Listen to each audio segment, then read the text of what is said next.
তার ধৈর্যের লেভেল দেখেন কি স্ট্রং, কতটা শক্ত। শেষ তিনি বলছেন, আল্লাহ যত স্বামী মারা যাক, আমি তোমার কাছে ওয়াদা করছি যতক্ষণ পর্যন্ত চরিত্রবান যুবকের সন্ধান আমি না পাবো, একটা মুহূর্তের জন্য আমি কোনো হারাম রিলেশনশিপে যাব না। সুবহানাল্লাহ পড়েন সবাই।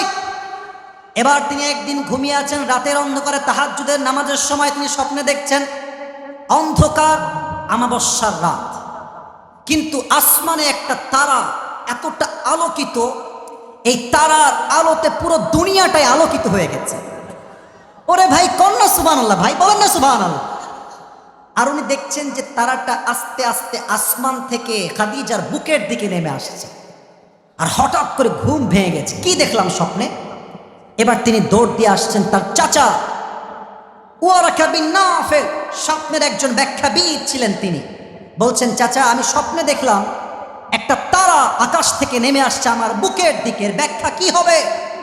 উনি তাওরাত খুললেন, ইনজিল খুললেন, আর বললেন, খাদিজা মাশাআল্লাহ, গুড নিউজ ফর ইউ।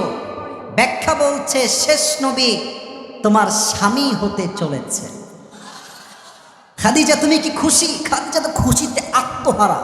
আমি তো অনেক খুশি, আমি তো এটার অপেক্ষায় এতদিন ছিলাম। চলে আসছে বাসা, আর ঘুম নাই।